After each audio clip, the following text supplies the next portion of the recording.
সুপ্রিয় দর্শক মণ্ডলী, আসসালামু আলাইকুম। সুজলা সুফলা শস্য শ্যামলা আমাদের এই বাংলাদেশ, ঘুরে দেখার নাইতো শেষ।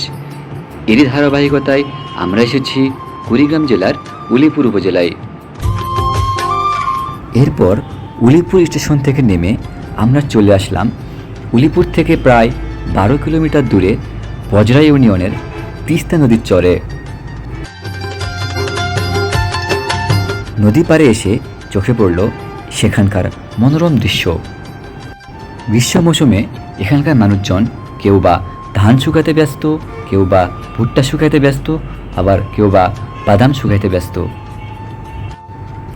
দর্শক, এখানে দেখতে পাচ্ছেন নদীর চরের বাদাম।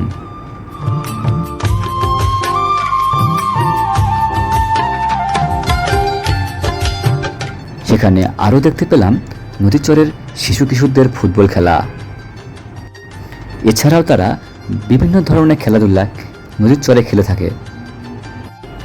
বলে রাখা ভালো, নদীর চরের মানুষজন খুবই সহজ সরল এবং প্রাণবন্ত। তবে নদী পাড়ে মানুষের অন্যতম একটি দুঃখ হইল নদী ভাঙ্গন। নদী ভাঙ্গনের কারণে প্রত্যেক বছর বিপুল সংখ্যক ঘরবাড়ি নদীগর্ভে বিলীন হয়ে যায়।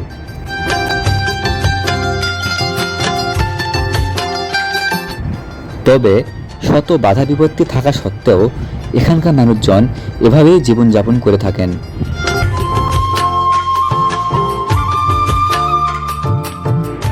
নদী পাড়ের বেশিরভাগ মানুষ নদীতে মাছ ধরে জীবিকা নির্বাহ করে। এখানকার মানুষের আয়ের একটি প্রধান উৎস হচ্ছে নদীতে মাছ শিকার করা। এভাবে বিভিন্ন মাধ্যমে তারা নদীতে মাছ শিকার করে থাকেন। নদীতে নৌকাসহ সন্ধ্যাবেলার সূর্যাস্তের দৃশ্য সত্যি মনোমুগ্ধকর, এবং এরকম দৃশ্য দেখলে যে কারো মন ভালো হয়ে যাওয়ার কথা। আসলে এরকম সুন্দর পরিবেশে সকলেরই একবার হলেও আসা উচিত।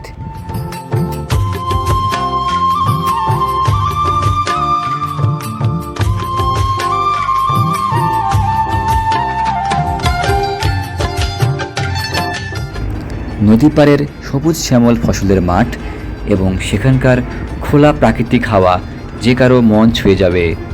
এ যেন এক গ্রামের অকৃত্রিম সৌন্দর্য। তাই তো মন বারবার ছুটে যায় গ্রামের পানে, সবুজের টানে, শ্যামল বাংলার নদীর সুন্দর দৃশ্যের টানে। দর্শক, ভিডিওটি দেখার জন্য সকলকে জানাই আন্তরিক ধন্যবাদ। ভবিষ্যতে আবার দেখা হবে অন্য কোনো ভিডিওতে, অন্য কোনো স্পটে। সে পর্যন্ত সকলে ভালো থাকবেন। আল্লাহ হাফেজ।